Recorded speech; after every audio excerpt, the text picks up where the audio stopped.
Good morning, Ms. McLean. Are you ready to start the meeting?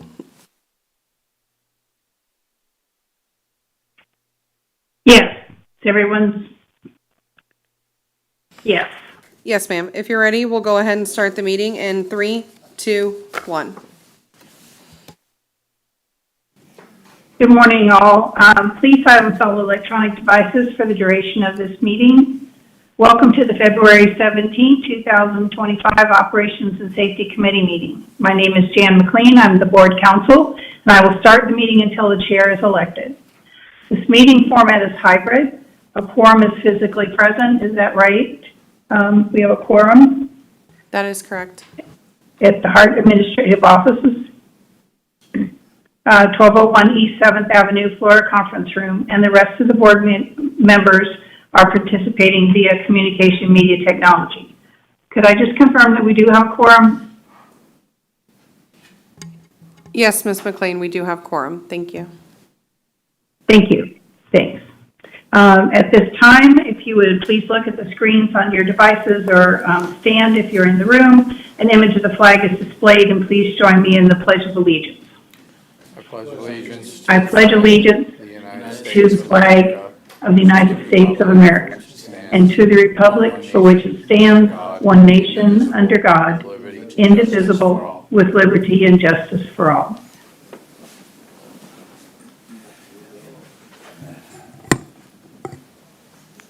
Thank you all very much.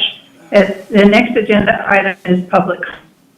There was no one scheduled to speak at the time of the committee. Is there anyone present for public comment in the room this morning? No, ma'am. Thank you. That would conclude the public input section of the meeting. We move on to the election of the committee officers. Next item is officer elections, which I will chair. The process will be that I will ask for nominations from the floor, which do not require a second. Once nominations are closed, I will ask the committee members to vote on the nominations in order received to identify one committee member with the majority of votes. The last step will be to confirm the committee officers' elections with a motion by the committee. Do I have any questions on the process? Thank you. The first officer position is Chair of the Operations and Safety Committee. The 2024 Chair was Director Williams. Do I have any nominations from the floor? I'd like to nominate Director Schisler. Did you not want? Okay. Okay. Thank you, Mr. Schisler. You accept the nomination? Yes. Yes. Thank you. Do I have any other nominations? Hearing none, the nominations are closed. And if I could have a motion to confirm the election of Mr. Schisler as the chair of the committee for the upcoming year, please. So moved. Second. Second. Thank you. Do we, I don't think so. We have a motion and a second. I'm sorry, Daniel, go ahead.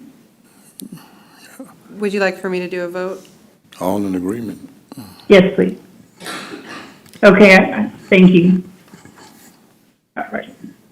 Then we'll move on to the continuing the elections for the officers. The next position is Committee Vice Chair of the Operations and Safety Committee. For the 2024 Vice Chair was Director Schisler. Do I have nominations from the floor for the 25 Committee Vice Chair of the Operations and Safety Committee position? Nominate Director King. Thank you, I'll accept. Thank you, Mr. King. Are there any further nominations?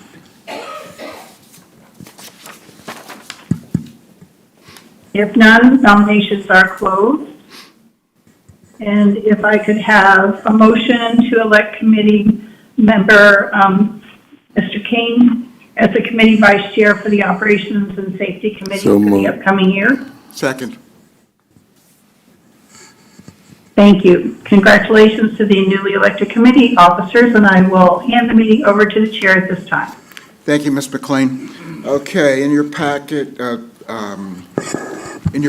should be a copy of the minutes from the October 21st Safety and Operations Committee meeting. Is there a motion to approve the minutes? Motion, so moved. Do we have a second? Second. Okay, we have motion and second. All in favor, please indicate by saying aye. Aye. Any opposed? Motion passes. Thank you very much. Presentations.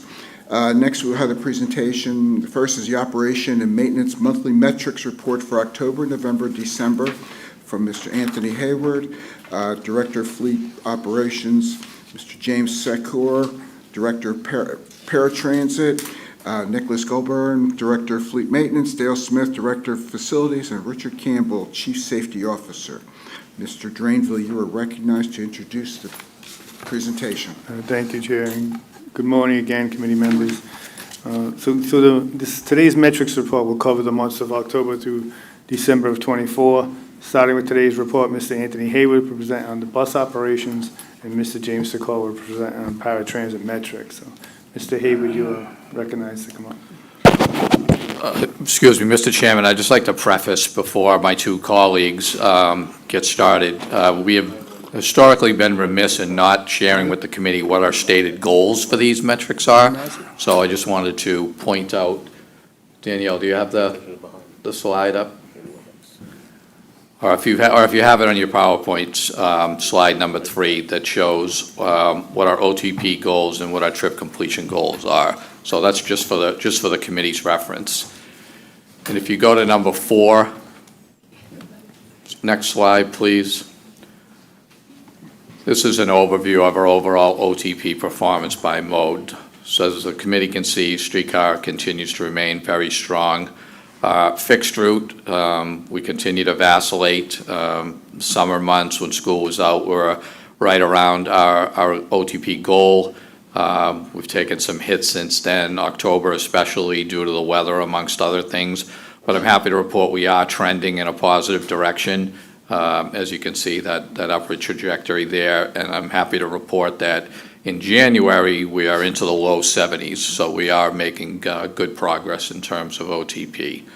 So as was mentioned at board a couple of months back, we have 2 new members of the leadership team, so I just wanted to have them give them a chance to meet the committee, Mr. Anthony Hayward and Mr. James Secor. So Mr. Hayward will present the data for fixed route, and Mr. Secor will present the data for HART Plus, our paratransit. So Anthony. Good morning, Board, as was Mr. Chair, and good morning, CEO Drainfield. I am Anthony Hayward, the Director of Bus Operations. I am presenting fixed route. First slide we see here is the on-time performance. As you can see from the start of October, November, and December, we have a steady increase of our on-time performance. We are not where we want to be at, but we are making strides to continue to get our levels up to meet our goal on a monthly basis. You can indicate some of our routes, that we can see our routes that are showing very strong over the past 3 months in the first quarter of our on-time performance. Our next slide is the ridership mode. We are steadily with the numbers where our total overall modes are doing very strong. We did have a slight decrease in streetcar in October, but we contribute that to Hurricane Milton that came through Florida. They kind of decreased our numbers in streetcar and overall ridership, but we remain healthy throughout October, November, and December in our total ridership by modes. Our next slide is our 6 months trend ridership. Again, as you can see, we had healthy numbers throughout July, August. September, we did have a dip, but we, again, contribute that to the weather events of Helene in September that kind of dipped our numbers, but we did recover well in our mode for fixed route ridership and stayed very consistent and steady through October, November, and December. Our next slide is our weekday ridership. So some of our routes, the 1, the 6, the 34, remain very healthy in our ridership throughout the month of October, November, December, even in the midst of storms. And so we was still very healthy in our daily ridership weekday numbers. Our next slide, the top 5 performing routes, again, our 6, our 1, our 34, versus our on-time performance. Because those are some of our heavy riderships, we did perform well, not to where we wanted to be, but again, if you see in our daily growth, we were steadily growing in our ridership percentage over the months in the quarter.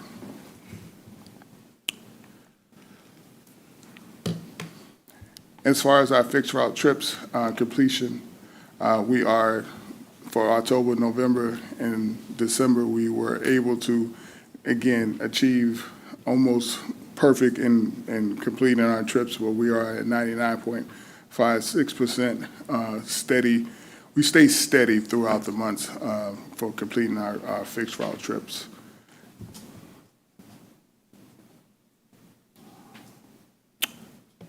And I will pass it over to Mr. Sikora for our paratransit. Before we do that, could I ask a question? Yes, sir. Anybody have any questions for the fixed route data? I do. Going back to, or two questions. Going back to the on-time performance, OTP, where's the 42 route? Anybody know off the top of their head? As far as the Yeah, what areas town is a service, or what area of the county? North of Fletcher, North Fletcher? Yeah. Okay, and how about the 360? from Brandon to downtown to South Tampa and McDill. Okay, because those were the maximums, the high and low, the 80, high 80% for the 42, and then the high 40% for the Yeah. the 360. So that's a great observation. The primary driver of the lower performers is the length of the route. Okay, So the 42 is the shortest one in the service. It's like basically a circulator. The 360 is one of the longest, so there's way more variability from a traffic perspective. But when you look at our local routes, like the big ones that are struggling too, the highest ridership, they're pretty long routes too, 12 to 15 miles in each direction. So are the criteria we use for that, is that fair given or is that uniform across the industry, given the differential in the route itself? Could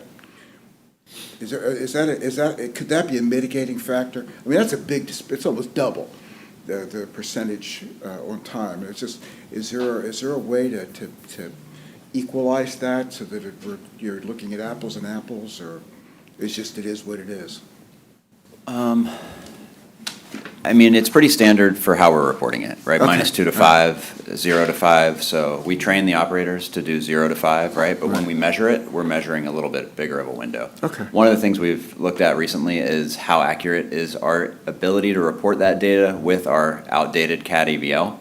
And what we're finding is the window should be a little bit bigger because of the amount of delay in our systems that are transmitting that data over the radio tower. Okay.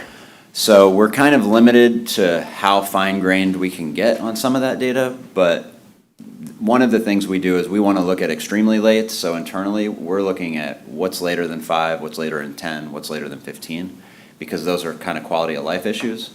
And since all of our customers, 90%, 95%, are probably using real-time data, the time the bus is actually arriving is more important to them than our on-time performance as we measure it.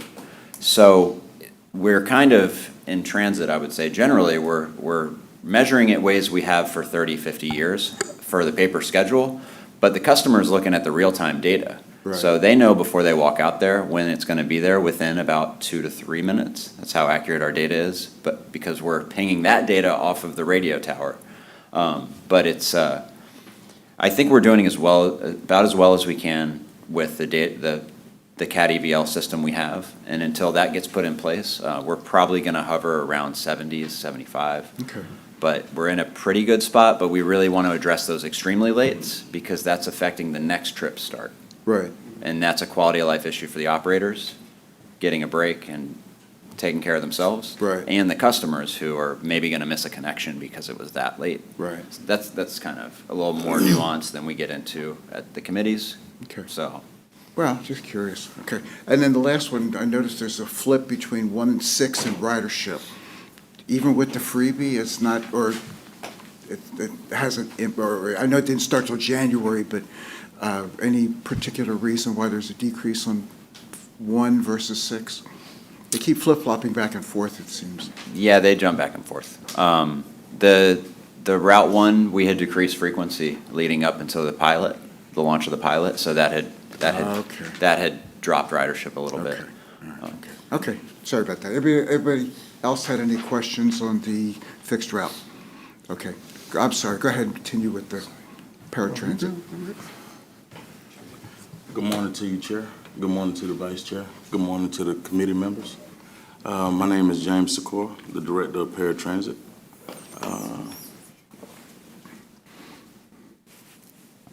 So slide 1, it shows our paratransit ridership. As you can see, HART Plus trip count and ridership is generally the same, with the exception of August, which is attributed to back to school, where we saw huge spikes. Again, all other months are generally between a couple hundred trips of each other. But Yellow Cab, on the other hand, is seeing consistent growth in ridership, also trip count. In fact, the month of December, we saw where the ridership was equivalent to that of HART Plus ridership. And today, it continues to grow.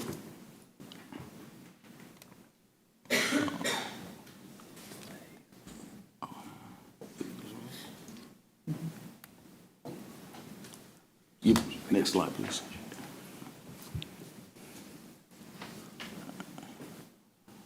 Okay, paratransit on-time performance.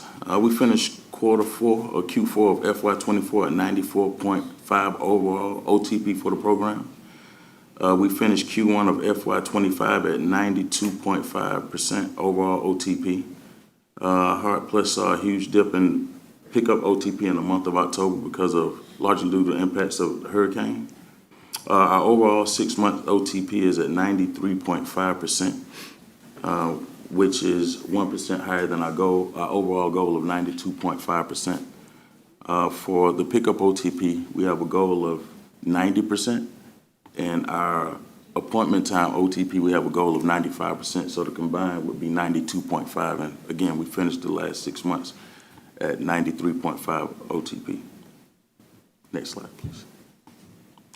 All right, paratransit trip completion. This shows a 2% increase in our trip completion from Q4 of FY24 to Q1 of FY25, bringing our completion percentage from 85.13 to 87.43%. Next slide, please. This slide shows our paratransit trip purpose. FY24, we transported a total of 154,324 trips. 31% of those trips, or 48,315 trips, were for medical purposes. Next up was trips provided for quality of life, such as going out to eat, church, shopping, etc. 28% of, or 44,197 of our trips for FY25 were for the quality of life. Next were employment trips, and they account for 20% of our trips, or 30,945 trips. And the last of the big four, I would like to highlight our education trips, which accounts for 17%, or 26,509 trips. And the breakdown for those is education and further retraining and whatnot. So that's all I have for paratransit portion. Are there any questions? Does anybody have any questions for paratransit? I do have a question, thank you. There was something that was 87%. Your mic. Excuse me, thank you for the presentation. Just have a question on the route that was 87% completion. I couldn't locate that. Where is that? The paratransit trip completion? That was on, Yes. that was. Slide 13. Yeah, Okay. yes, ma'am. What happens when we don't pick them up, the other 13%? Well, some of them are canceled due to, well, patrons can cancel on their own, and a portion of that is also no-shows and whatnot. But as far as things that would be, I guess, HART plus fault, we actually transport 99.7% of all trips that we do, unless the patrons cancel on their own or no-show. So, if I may, Director Williams, so this is a little bit skewed in that we discovered kind of after we went to print here that we were kind of penalizing ourselves for things that weren't necessarily of our making. For example, customer no-show, customer cancellations, things of that nature. But in fact, our pickup percentage is close to 100%. But we've kind of skewed it ourselves to make it look a little less than that, and I take responsibility for that, for making the slide a little bit misleading in that regard. That'll be fixed going forward. But our actual HART-controlled pickup percentage is much like fixed route in the high 90s. Thank you. Appreciate the clarification. Any other questions or comments on paratransit? I have one that you guys are probably going to hate me for. For HART, I sit on the Disadvantaged Transportation Coordinating Board, or what I get that an acronym messed up all the time. And having been on there, I've noticed that there's a lot of outside agencies that come to those meetings and don't say anything. And HART sits there, and Sunshine Line sits there, and we talk about this, FDOT talks about. So I'm trying to figure out a way, working with Wally Garrett on the board to, what do you guys need? We can't, it doesn't happen by osmosis. If you don't tell us what you need, A, why are you there? B, we can't fix it if it needs to be fixed. So at the December meeting, I challenged everybody, but I have heard nothing. At the next meeting, which I believe is later this month, I plan on just going around the room and saying, Elder Services, what do you need? Blind, Division of Blind, what do you need? And if you're just here to go to a meeting, then don't bother coming. But if I call them out and say, hey, what do you need? They're going to tell me something, even if they just don't want to get embarrassed by having to say nothing. So if you guys experience an increase in, hey, we need to do this, that's where that's coming from. Okay, so we need to, I mean, they're there, there serves a purpose, and we need to rattle the trees and shake out what we can. And I have one other comment, and this is from personal experience. The education and training portion of this, it's only 17%, but that's 17, those people that helps. And I'll give you an example. Your kids who've gone through autistic training, I'm trying to use it, Pepin, not Pepin. Yes, Yeah, yes, Pepin. yep. And now they're out and they have to go to a job, but they're just not, they just can't get to a bus stop. And the paratransit picks up that slack and gets them from wherever they live to the bus station or whatever. And that is I have two friends of mine who have taken advantage of that, and it has made a world of difference to the development of these individuals, where they actually can hold a job and they're productive and it's a wonderful thing that we're able to provide from that. And I'm just very proud to be able to say that HART is a factor in this. So that's a big one going forward. Yes. So that's great. Thank you. Thank you. Sorry, now shut up. I have one question. Oh, All right, thank you, Chair. Yellow cab, why is that a useful comparison? Well, it's showing the growth of Yellow Cab.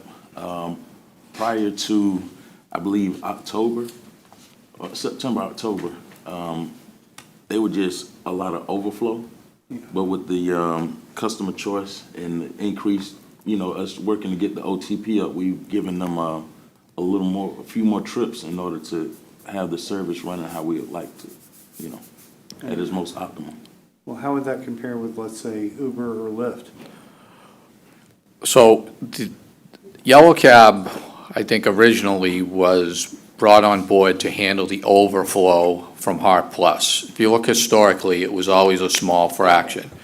So HART Plus, just to kind of give you a little bit of background for anyone that doesn't already know this, HART Plus is more traditional, it's advanced reservations, more often than not a non-ambulatory person in a wheeled mobility device or something of that nature. The Yellow Cab supports our customer choice program, which is much more spontaneous, day of, you don't need a reservation, and it's grown exponentially quicker and stronger than I think anybody at HART certainly ever thought.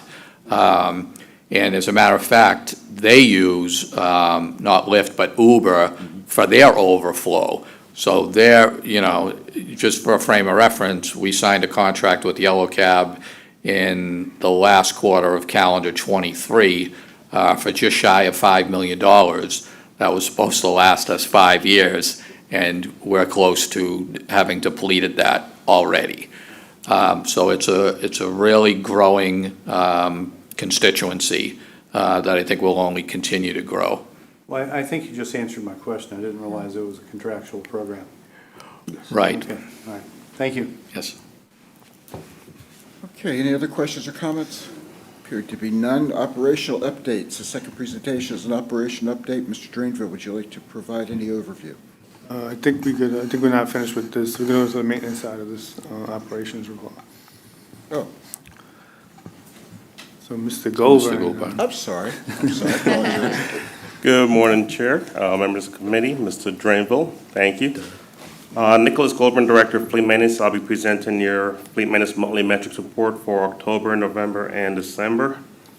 So I'll start off with our fleet availability. Our goal is to have 80% of our fleet available for weekday pullouts. For the months of October, November, and December, our average AM fleet availability was 77%. Safety inspections, we conduct a safety inspection every 6,000 miles. The FTA and FDOT mandates an 80% compliance. For the months of October, November, and December, we conducted 273 inspections, so the average compliance of 88%. We had 242 inspections on time, with 31 being late.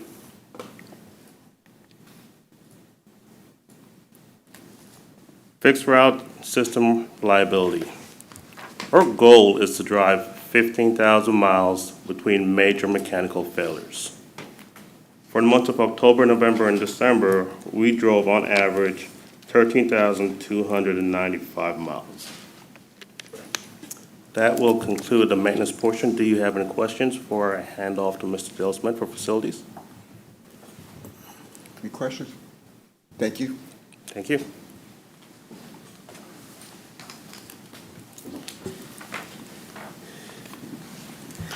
Good morning, Chair, committee members, Mr. Drainville, Dale Smith, Director of Facilities. And I'll be presenting the quarterly update for the Facilities Department for October, November, and December.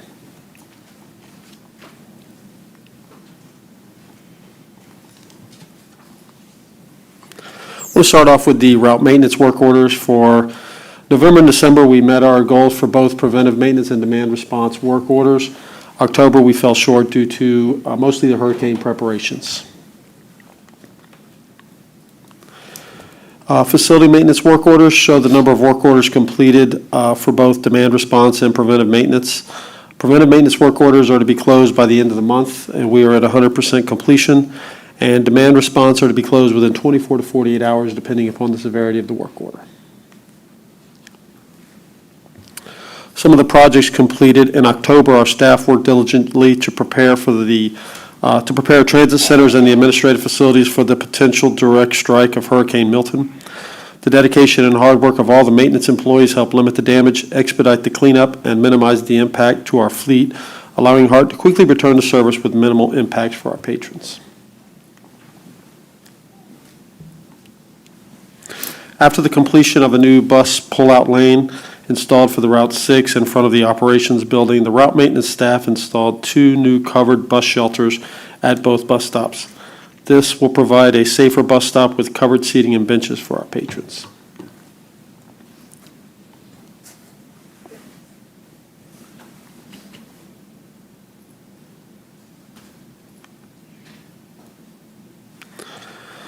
The entry and exit of the fuel lane had major concrete failure and provided an unsafe condition for the employees working in the area. So we completed a project to remove the damaged drains and install new concrete to provide a smooth and safe transition for employees and vehicles entering and exiting the fuel lane. The heavy maintenance second floor renovation. In February of 2024, we discovered the second floor of the heavy maintenance building suffered water intrusion. As a result of this finding, the PMO installed a new roof coating for the entire building. Once the roof coating was completed, the interior required a major renovation. The renovation included drywall replacement, new insulation, ceiling grid with ceiling tiles, new LED lighting, and flooring. The project is now completed and staff has moved back into their offices on the second floor of the heavy maintenance building. The training room located on the second floor was also renovated with new training tables, seating, and state-of-the-art technology to provide a superior training environment for our employees. That completes my update. If there are no questions, I will turn it over to Mr. Richard Campbell, Chief Safety Officer. I do. Thank you so much for your preview, your presentation. I think that this goes unnoticed when you provide better quality living at work. So we said second quarter, and as well as the training room and other rooms and so forth, has your level of engagement improved from an employee standpoint? Absolutely. The pride shown in the employees, we're hoping this improves morale. And what we see and the thank yous we receive from the employees is continuous. My staff works really hard to provide the safest environment we can. We are dealing with an older environment out there, an older facility, and we're awaiting a lot of major improvements. But day to day, we work really hard to make it a safe and comfortable place to work. Thank you. Good job. Thank you. Follow-up question to that. Are all of our transit center and restroom facilities functional in all of our locations? Are all of our Restroom facilities? the public restrooms? Yes. We're still where we were with the MTC, UATC, and Net Park. As far as open public restrooms. Okay, they're working and everything's functional. Anything that still needs to be worked on? Any other locations? The other locations are ready. We're just waiting on the security measures and the staffing to open them. And what's our plan on that? So we're working with Richard to get some securities cameras down there, and then once we get the securities in place, we'll be looking at how do we monitor the staff monitor, whether we use people on light duty or see how we go with that. So. All right, okay, thank you.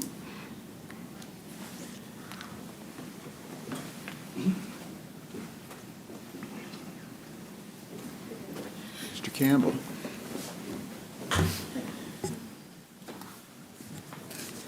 Good morning, Chair, Directors, Mr. Drainville. My name is Richard Campbell. I'm the Chief Safety Officer, and I'll be reporting the monthly metrics for October, November, and December for safety. So for the month of October, we had 2 injuries, 7 safety events, 6 assaults, and unfortunately 1 fatality. For the month of November, 3 injuries, 8 safety events, 4 assaults. And for the month of December, 2 injuries, 3 safety events, and 1 assault. And this is for the fixed route. Looking at our graph for fixed route injuries for October, November, December. For October, we're at 0.40, for November at 0.57, and for December at 0.37, which is under our 1.0 per 100,000 revenue miles goal. Moving to fixed route, for the month of October, we were at a 1.40 and a 1.52 for the month of November, and had our back to our goal of 0.55. We had a slight uptick in the month of October and November for fixed route safety events. Moving forward to paratransit, we had one safety event in October, one safety event in November, and 2 safety events in the month of December.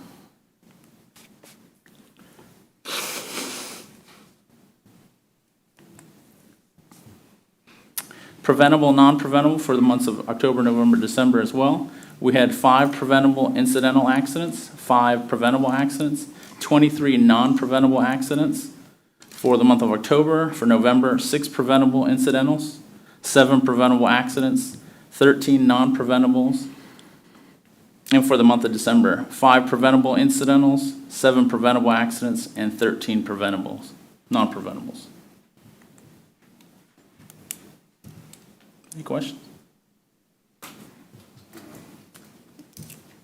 The, good job on number of vans and, number of vans, boxes, buses, and so forth. I just wanted to commend you guys. You have 1 safety event per month, and I think you said 2 in 1 month. But when you look at that as a whole, that is really good, careful driving, as much as the buses are having to deal with nowadays, in and out of traffic and so forth. So I just want to commend you for that. And, Absolutely. and then, That's a testament to our operators and our supervisors and our frontline staff that do everything every day they can to keep the system as safe as possible. thank you. Thank you. Director King. Mr. Campbell, the fatality in October. Can you use your mic, please? I'm sorry. Mr. Campbell, the fatality in October, can you provide us with some information about that in general terms? Unfortunately, yeah, because of the nature of it, at that incident, unfortunately, a cyclist or a person on a scooter, unfortunately hit one of our vehicles, and it resulted in a fatality. Okay. All right. Thank you. Okay, any other questions? Appeared to be none. Thank you very much.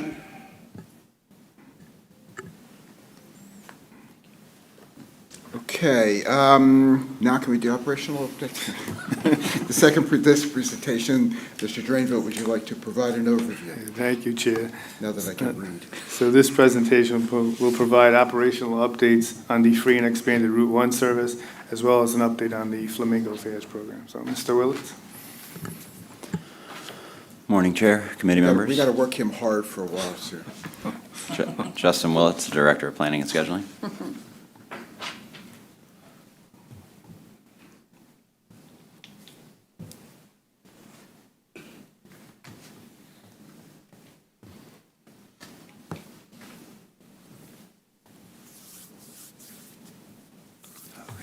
All right, so again, Justin Willits. I'm going to give a brief overview of the Route 1 and Flamingo update.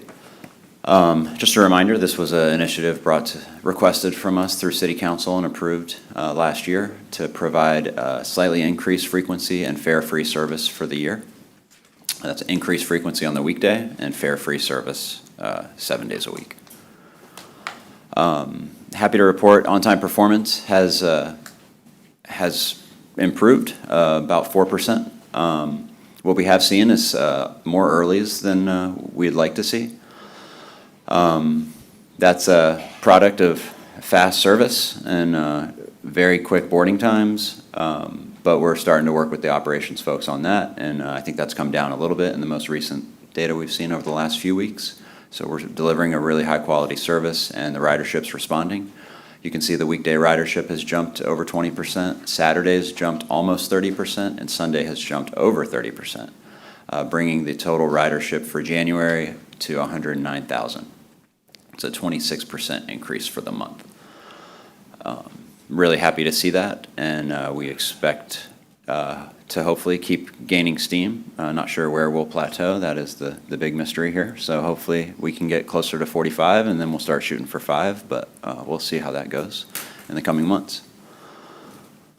This is runtime analysis slide, and you really don't need the detail there, but this basically shows the software we use that recommends the running times that we have between time points and for the full length of the route, and this just kind of shows that we're getting from one end to the other about 4 minutes faster than we planned to, which is not a big surprise, but we needed to be careful. We wanted to make sure that there was enough time on the route and kind of see how ridership responded, how much time it's taking.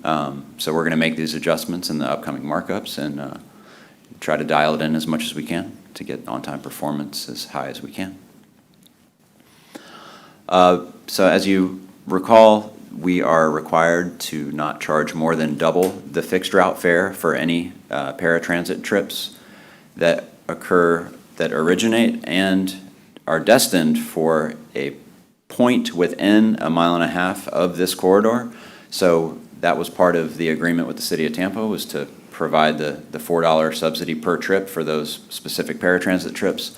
And in January, we completed 1,200 of those trips on both our paratransit fleet and the yellow cab fleet. A couple of marketing updates, over 160,000 impressions on Facebook, almost 9,000 on X or Twitter, and about almost 2,000 views on the HART blog, and we were covered in 13 news outlets locally and probably nationally.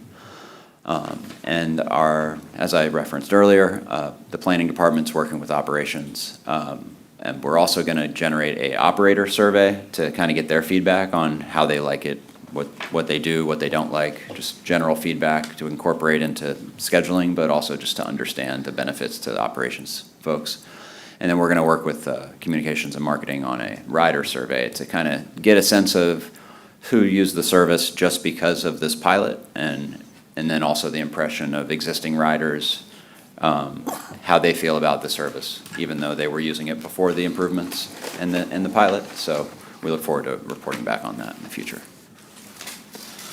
And then financial tracking, we budgeted $137,000 funded by the city of Tampa per month for this program. And as you can see on the left there, we are coming in under budget, primarily because the paratransit trips came in under what we had budgeted for, so we'll be monitoring that monthly. And so we're about 12,000 shy of the budgeted amount, which we're happy to report and we'll continue to monitor. And then transitioning over to Flamingo fares, just as a reminder, that is our electronic ticketing and payment system. As we phased out paper fares last month and had a grace period, we're happy to show this last bar on your right on this screen is that we've seen a significant jump in those electronic payments. Flamingo specifically was 34.4%, but the yellow bar at the top, open payment, is basically any open electronic payment. You tap your phone, tap your card, not necessarily a Flamingo card, but it's still something that's being offered under the Flamingo umbrella. So that's got us up over 40% of our payments in January were completed via electronic payment. So we're very happy to report that. The blue bar, the GFI, covers paper fares that were in the grace period in January and cash payments through the onboard system. So we're very happy with that trend, and we hope to see that increase even more in the coming months.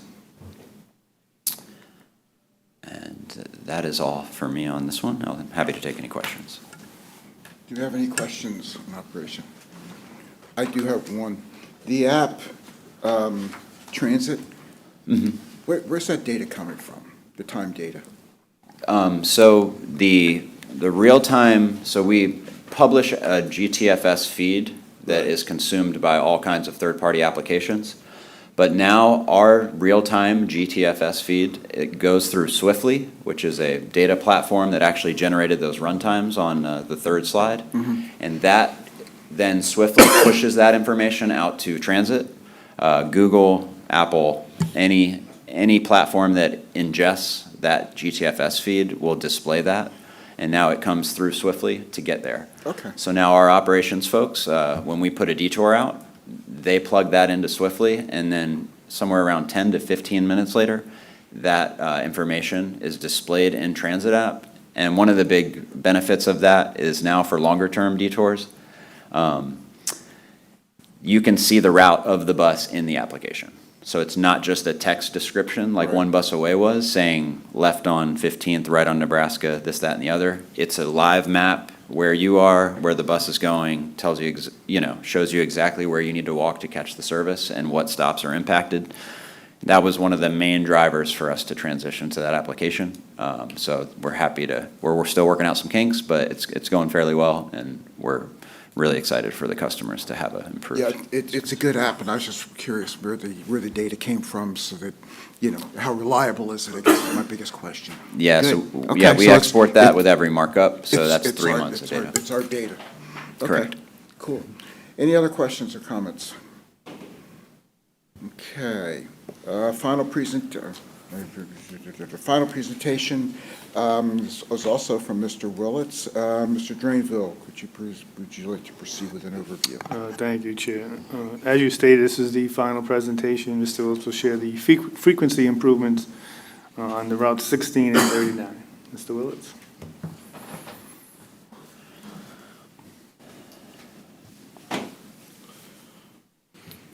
All right, Justin Willits, Director of Planning and Scheduling.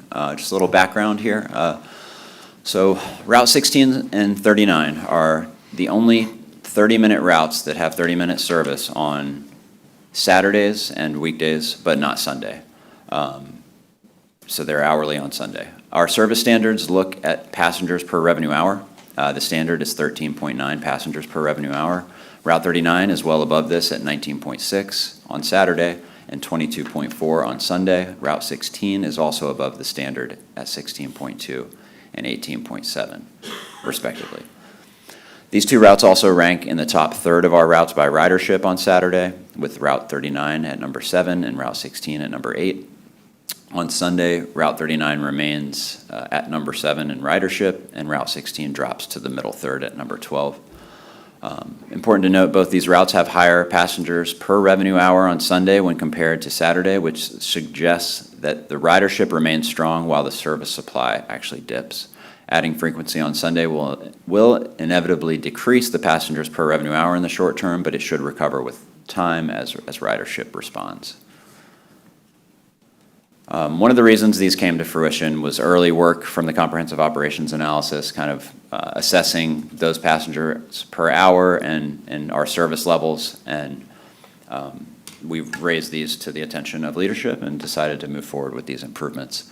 Route 16 connects the Northwest Transfer Center across Waters Avenue all the way to the Yukon Transit Center and to the Sulphur Springs and Rolette Park areas of the city of Tampa. And Route 39 similarly connects unincorporated Hillsborough County at the Northwest Transit Center, up Sheldon Road to Gunn Highway, across Bush Boulevard to 56, down to the Net Park Transit Center. This is one of those very long routes I referred to earlier today. Just a little delay here. Just give me a second. Long delay here.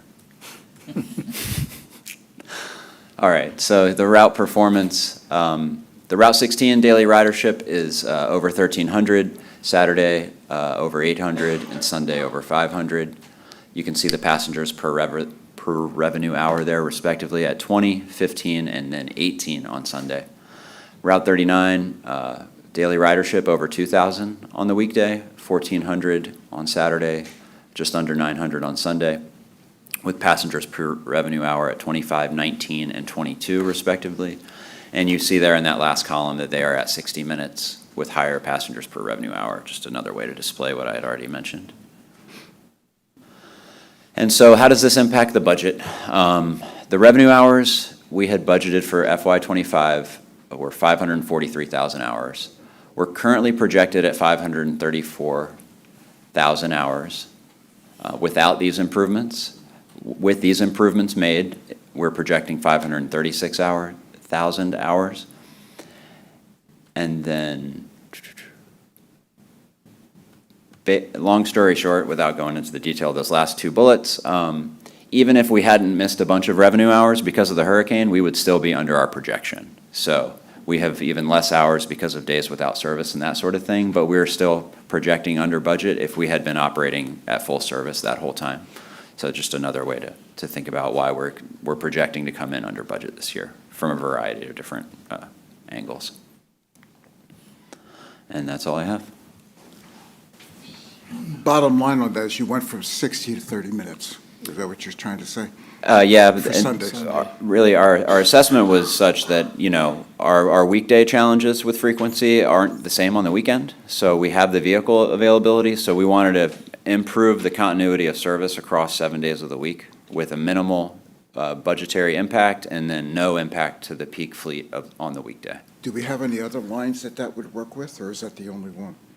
Those Any were other routes, I mean? those are the only two that operated at 36 of 7 days. Okay. So it was a very low impact, low cost initiative to get those back and try to get a more consistent service across all 7 days. There are going to be routes that are 30 on I think there are a few that are 30 on weekday that don't have it on both Saturday and Sunday, but these are the two highest priorities. I mean, it seems like it's going to work. In theory, anyway, it's going to work. Could we start doing that incrementally throughout other facets of improving? I would say we got to be careful on the resources, the vehicle resources. And I realize that. So if we have those resources, absolutely. And also, as the COA is finalized, Yeah, that's gonna be a big we one. thought that this was a safe bet to improve those two on Sunday for continuity, but probably sit tight until we finalize the COA, so we're not making improvements that are subject to change in the next 6 to 12 months. Will this manifest itself in the COA, or is it going to be too late for this one particular change for the 16 and 39? Will that appear in the There COA? still might be tinkering for the alignments on those Okay. routes in specific places, but the frequency itself is unlikely to change, given how well those have performed. No. I'm saying in the COA, will that reflect those changes, or will it be pre-change information in the COA? Maybe I'm not asking the question right. It will reflect them, but it doesn't really, it's not going to impact what the recommendations are big very enough. much. Okay. We felt comfortable that these can stand on their own, and then we'll make sure that it's understood by the consultant. All right, cool. Any other questions or comments? Anything else for staff? Okay. Thank you, gentlemen. I appreciate that. If there's no other questions, in the committee meeting packet, you'll have the heavy maintenance, the updates for the heavy maintenance facility, and the fiscal '25 Q1 performance reports. If the committee has any questions about these reports, staff is present to respond. There appearing to be none, this concludes all the regular business for the meeting. Is there any old business? Is there any new business? Thank you, gentlemen. This meeting is adjourned. Thank you, Ms. Williams. I'm cold. I'm starting to shiver. I hope you're not coming down again. Yeah, I think I caught something at the fair the other day with the kids. But, no, I'm just